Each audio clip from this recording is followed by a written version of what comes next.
Jack salió a la terraza, subiéndose hasta el mentón la cremallera de su mono de trabajo y parpadeó bajo el aire frío y claro. En la mano izquierda llevaba unas tijeras accionadas a pilas. Con la mano derecha se sacó del bolsillo de atrás un pañuelo limpio, se lo pasó por los labios y volvió a guardarlo. Por radio habían anunciado nieve, se hacía difícil creerlo, aunque se viera cómo las nubes se iban acumulando en el horizonte. Echó a andar por la senda que llevaba al jardín ornamental, pasándose las tijeras de podar de una mano a la otra. El trabajo no le llevaría mucho tiempo, pensó. Con un retoque debe bastar.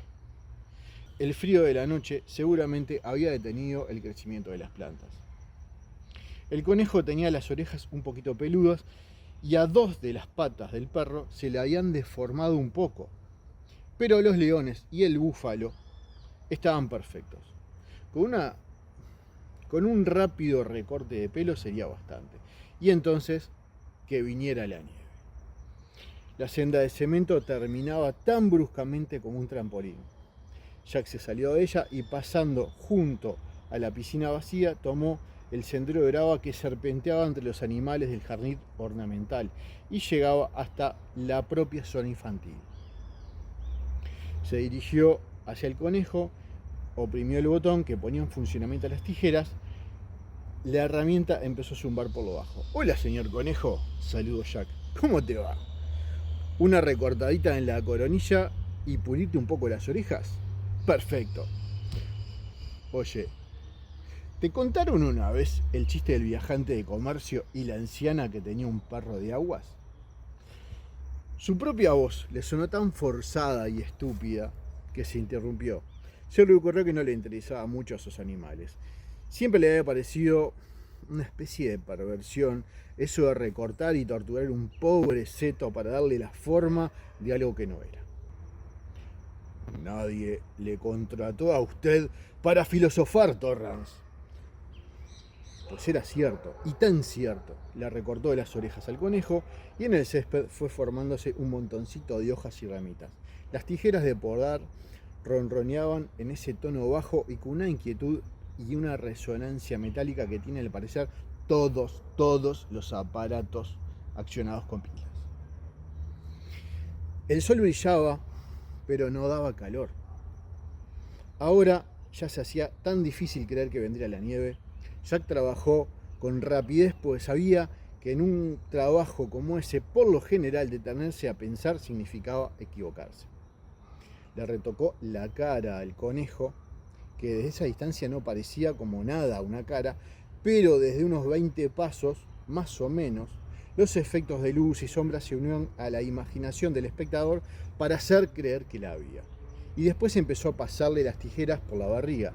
Cuando terminó, detuvo el funcionamiento de la herramienta, fue hasta la zona infantil y se dio vuelta bruscamente para ver el efecto total del conejo. Sí, parecía bien. Bueno, ahora le tocaría al perro. Cuando iba a empezar de nuevo a trabajar, un impulso le hizo cambiar de idea y se fue en cambio hacia la zona infantil. Es raro lo imprevisible que pueden ser los chicos, pensó. Él y Wendy habían esperado que Danny estuviera encantado con la zona infantil.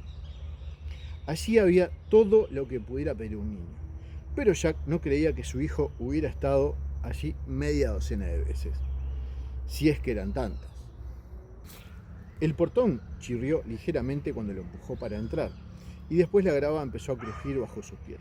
Primero fue hacia la casa de juguetes, un perfecto modelo del propio Overlock. El pequeño edificio tenía más o menos la altura de Danny, y cuando estaba de pie, Jack se agachó para mirar por la ventana del tercer piso. Fue en ese momento cuando oyó el ruido detrás de él. Se dio vuelta rápidamente, con el ceño fruncido, avergonzado, preguntándose si alguien lo había visto tonteando en el territorio de los niños. Sus ojos recorrieron los toboganes, el zigzag que formaba los balancines, los columpios en los que solo se mecía el viento. Más allá de todo eso, entre el portón y la cerca baja que separa la zona infantil del césped y del jardín ornamental, los leones se agrupaban en torno de la senda como para protegerla. El conejo se inclinaba fingiendo comer hierba. El búfalo parecía atacar, el perro parecía echado. Tras ellos se veía el campo de golf y el edificio del hotel. Desde donde estaba, alcanzaba incluso a ver el borde elevado de la cancha de Roque del lado oeste del Overlook. Todo estaba lo mismo que hacía hace un momento. Entonces, ¿por qué había empezado a ponerse la piel de gallina? ¿Y por qué los pelos de la nuca empezaban a erizársele como si la piel se le hubiera puesto repentinamente seca? Con los ojos entornados, volvió a mirar hacia el hotel, sin encontrar respuesta. Simplemente allí, con las ventanas a oscuras, mientras un tenue hilo de humo se escurría por la chimenea correspondiente al fuego escondido del vestíbulo. Muchacho, más vale que te pongas en marcha, porque si no, cuando regresen se quedarán pensando que no hiciste nada en todo este tiempo. Ponerse en marcha, claro, porque estaba por nevar y había que recortar esos malditos cercos. Era parte del acuerdo. Además, no se atrevían. ¿Quién no se atrevería? ¿Qué no se atrevería? ¿A qué no se atreverían? Empezó a andar de nuevo hacia donde habían dejado las tijeras de podar, al pie del tobogán grande, y le pareció que el ruido a sus pies al caminar por la grava era anormalmente fuerte. Ahora habían empezado a contraérsele hasta los testículos y sentía las nalgas duras y pesadas, como de piedra. Por Dios, ¿qué es eso? Se detuvo, pero no hizo ningún movimiento de nada. Sí, claro que había algo diferente en el jardín ornamental. Y era tan simple de ver, que ni siquiera lo había notado. Vamos, se reprochó, si acabas de recortar el maldito conejo, entonces eso mismo es. La respiración se le ahogó en la garganta. El conejo estaba en 4 patas, mordisqueando la hierba. Tenía la barriga contra el suelo, pero no hacía más de 10 minutos que estaba sentado sobre las patas traseras. Claro, sí. Sí, él había recortado las orejas y la barriga. Sus ojos se movieron rápidamente hacia el perro. Cuando él había venido por la senda, el perro estaba sentado en la actitud de pedir una golosina. Ahora estaba agazapado, con la cabeza inclinada, la muesca de la boca contraída como en un gruñido silencioso. ¿Y los leones? No. Los leones estaban más próximos a la senda. Los dos que habían a su derecha habían cambiado imperceptiblemente de posición, se habían acercado más. Y la cola de la izquierda ahora estaba casi sobre la senda. Estaba seguro de que cuando pasó junto a ellos para atravesar el portón, ese león, el de la derecha, tenía la cola arrollada junto al cuerpo. Ahora los leones ya no defendían la senda, la bloqueaban. De pronto Jack se cubrió los ojos con la mano y después volvió a bajarla. Lo que veía no cambió. Un suspiro suave, demasiado bajo para hacer un gruñido, se le escapó. En la época que bebía siempre había tenido miedo que le sucediera algo así. Pero cuando uno bebía de esa manera, a eso se le llamaba delirium tremens. Y cuando uno estaba sobrio, ¿cómo se llamaba? La intención de la pregunta era retórica, pero su mente le respondió: se llama locura. De todas maneras, al volver la mirada a los animales del seto, se dio cuenta de que algo había cambiado mientras él tenía la mano sobre los ojos. El perro ahora estaba más cerca.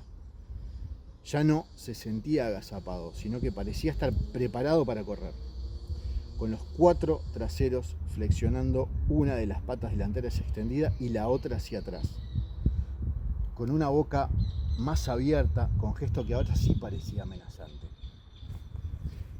Ahora hasta le parecía ver forma de ojos entre el follaje, de ojos que lo miraban. ¿Por qué hay que recortarlos? Si están perfectos. Otro ruido, leve. Involuntariamente retrocedió un paso cuando miró a los leones. Parecía que uno de los dos de la derecha se hubieran adelantado apenas hacia el otro. Tenían la cabeza baja. Una de sus garras estaba casi junto al cerco. Santo Dios. ¿Y ahora qué más? Ahora te salta encima y te devora como uno de esos cuentos infantiles de terror. Era como el juego de las estatuas que jugaban cuando eran pequeños. Uno de los chicos contaba, dando la espalda a los otros hasta 10, mientras los demás se adelantaban sigilosamente. Cuando llegaba a 10, el que contaba se daba media vuelta rápidamente y si alcanzaba a ver o moverse a alguien, lo sacaba del juego. Los demás se quedaban inmóviles como si fueran estatuas. En la senda crujió la grava. Con un movimiento espasmódico, Jack giró la cabeza para mirar al perro y lo vio en mitad de la senda, apenas por detrás de los leones con la boca abierta. Antes no era más que una mata de ligustrina recortada para que diera la impresión de un perro. Algo que si uno lo miraba de cerca perdía todo parecido. Pero ahora Jack distinguía perfectamente que estaba recortada para que pareciera un pastor alemán, y los perros pastores eran bravos. Podía enseñarles a matar. Un murmullo bajo, susurrante. El león de la izquierda había avanzado ya hasta la empalizada y con el hocico estaba tocando las tablas. Parecía que lo mirara con una mueca. Jack retrocedió 2 pasos. La cabeza le latía desesperadamente y sentía cómo el aliento le raspaba la garganta. Ahora también el búfalo se había movido, describiendo un círculo hacia la derecha por detrás del conejo. Tenía la cabeza baja y los verdes cuernos del follaje apuntaban hacia él. La cosa era que al mismo tiempo no se les podía vigilar a todos. Imposible.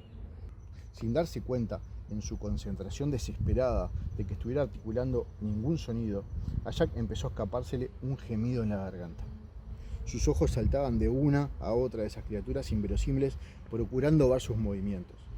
Las rachas de viento resonaban amenazantes entre las ramas entretejidas. ¿Qué ruido harían cuando los alcanzaran? Pero si ya lo sabía, claro, un ruido de cosa que no se quiebra, se aplasta, se desgarra, No, esto no puedo creerlo de ningún modo. De golpe, volvió a cubrirse los ojos, apretándose con ambas manos la cabeza, la frente, las sienes retumbantes. Así se quedó durante largo rato, juntando miedo hasta que no pudo más. Entonces volvió a apartar las manos, dando un grito. Junto al campo de golf, el perro estaba sentado como si pidiera comida. El búfalo miraba con indiferencia hacia la cancha de roqué, lo mismo que cuando Jack llegó con las tijeras de poder. El conejo erguido sobre las patas mostraba las orejas atentas al menor ruido. La barriga recién estaba recortada. Inmóviles en su lugar, los leones custodiaban la senda. Durante largo rato Jack se quedó paralizado, hasta que finalmente la respiración se le regularizó. Buscó los cigarrillos y 4 se le cayeron al piso. Se inclinó a recogerlos sin mirar, sin dejar de vigilar el jardín ornamental, por miedo a que los animales empezaran a moverse otra vez. Estoy muy cansado. Y ahora parecía perfectamente hablar en voz alta, ni una chifladura. He estado demasiado tenso. Empezó a andar lentamente hacia el hotel. Una parte de su mente lo tironeaba frenéticamente, tratando de obligarlo a dar un rodeo en torno a los animales. En la cocina del Overlook se tomó 2 excedrinas y después se fue al sótano. Y se puso a mirar papeles hasta que oyó el ruido de la furgoneta del hotel, que se acercaba desde la... Y se puso a mirar papeles hasta que oyó... Entonces fue a su encuentro. Se sentía perfectamente y no creyó necesario hablar de su alucinación. Se había llevado un buen susto, pero no había nada.